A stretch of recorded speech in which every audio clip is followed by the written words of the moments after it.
Okay, so this semester I have been working on creating a lesson that differentiates instruction to work with my student Ashley, who has the internalizing dimension of emotional or behavioral disorders. I am using the check-in and check-out system to increase Ashley's ability to communicate and participate in group work with other students. So Ashley is a student in my 11th grade U.S. history class, and the unit that we are currently studying is about the 19th Amendment and women's suffrage, which my students are currently doing a project over.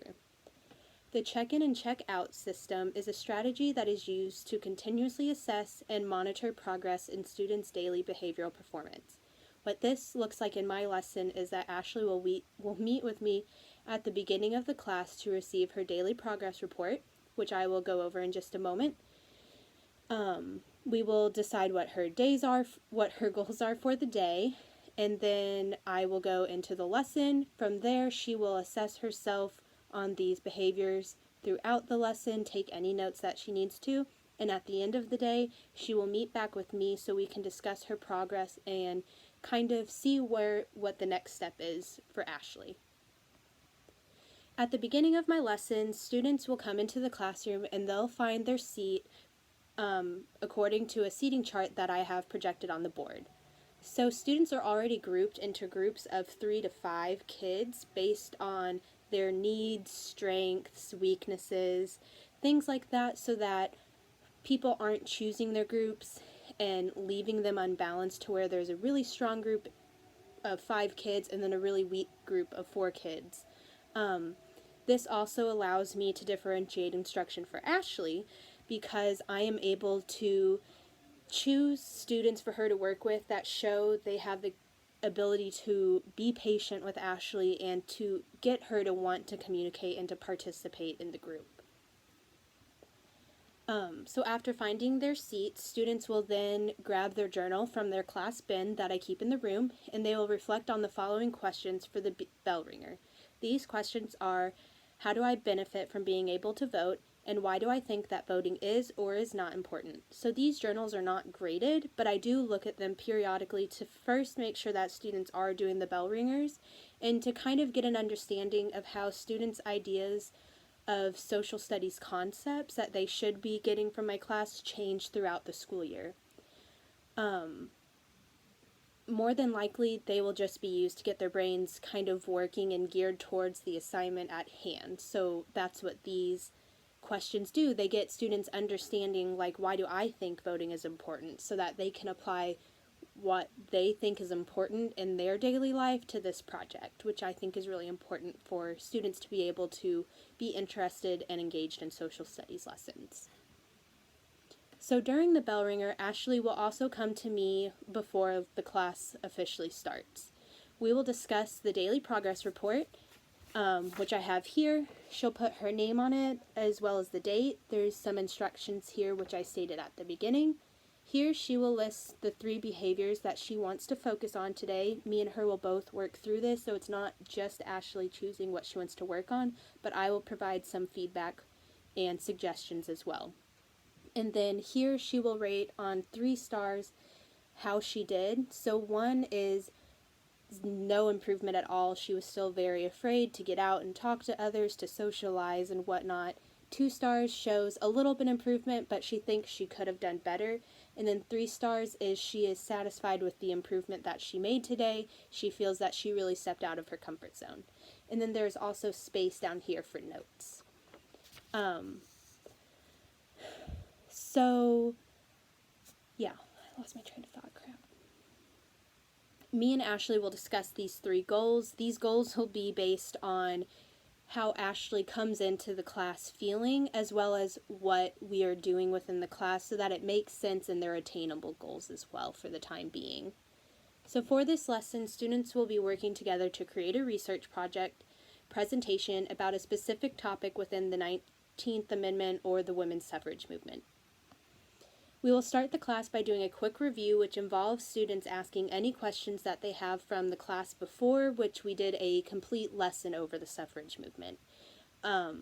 So this will kind of work by any students just raising their hand and asking any questions that they have, but I will also offer a Google form so that students can submit questions anonymously, because I understand that it can be quite embarrassing or anxiety provoking to have to raise your hand and ask a question in front of all of your classmates.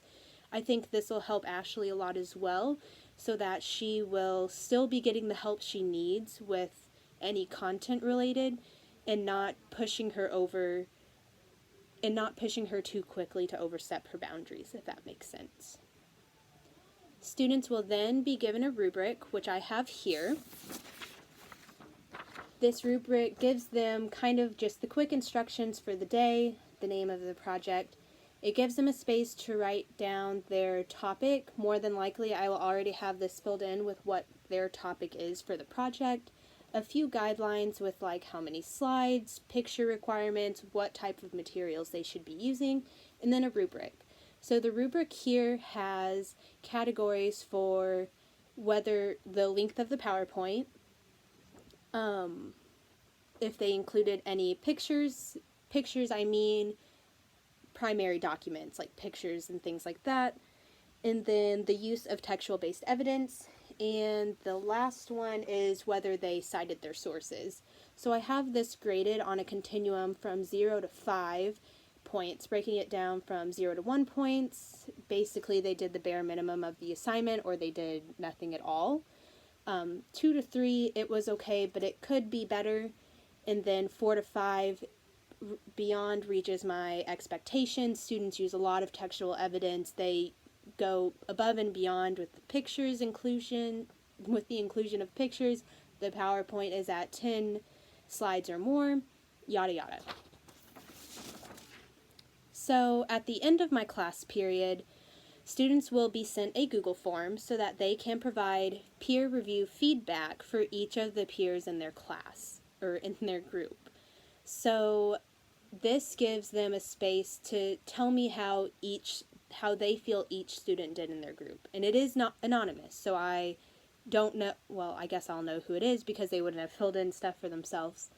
But this lets me understand how these groups are working, whether someone kind of didn't do any work or someone tried to do all of the project, whether there is tension in the group. But this lets me look into Ashley's group to kind of understand how she was doing based off her peers and how she feels that her peers helped her. Throughout the project, I will also be walking around the room. I will make sure to stop in and check in with Ashley's group a little bit more than the other groups. And when asking questions or kind of engaging the group in discussion, I will target more of these questions and conversations to Ashley so that she does participate and isn't spoken over by her group mates. So before the class ends, Ashley will meet with me at my desk and we will go over the daily progress report. And I'll show you how she filled this out real quick. So the behaviors that she chose to focus on were expressing her ideas to peers, creating conversation with peers, and then asking questions out loud in class when she has one. So for expressing her ideas to her peers, she rated that she did a 3 stars so that she met her expectations or exceeded them. For creating conversation with her peers, she wrote that she had 2 stars, meaning she feels like she could have done a little bit better, but she did do it. And then for the last one, which is asking questions out loud in class, she put 1 star, meaning that she saw little to no improvement in this behavior. And that's okay. It's going to take time. So I'll share what she wrote in her notes. She wrote that she expressed her ideas to her peers by telling them about the websites that she had found to use for the project and the information that she thought was important to include, which is so important. I can definitely see how she rated herself with 3 stars. I would have rated her the same thing. She said she also created conversation with her peers by asking Robert and her group how his day had been going so far. This is Ashley really stepping outside of her comfort zone because she is creating a conversation that otherwise would not have happened because she is taking the initiative to talk to this student. He told me that he had a rough morning because he missed the bus. I'm glad I am not the only person who misses the bus sometimes and is running a little late. So Ashley is giving us a little information about the conversation and how it made her feel, which is really great that she's opening up to me. Ashley lastly wrote, "Today I did not show improvement in asking questions out loud in class when I have one. Today I had a clarifying question about the significance of the Seneca Falls in the women's suffrage movement, but I felt too embarrassed to ask Miss Smith out loud. Thankfully, she lets us use an anonymous form to submit questions when we are too embarrassed to speak out loud. I am trying to build up the courage to speak out loud by asking the students in my groups questions when I have them." So Ashley filled out this daily progress report very well. She gave enough notes to kind of provide context as to how she rated herself, and this will help me when discussing with her performance as well. So before the class periods ends, after we've reviewed this, I will offer Ashley praise for the great job that she did with expressing her ideas to her peers and creating conversation with her peers. But I will also ask her how I can help her feel more comfortable to speak out when she is finding difficulty to do so, or she's a little embarrassed to. So before we leave for the next class, Ashley will sign this, I will sign it, and then I'll send it home with her for her parents to sign it.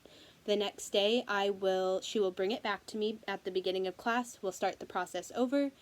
I will make a copy of this, though, so that I have the hard copy to keep in her file, but Ashley can also take it with her so that she can monitor her improvement in her behavior throughout the semester.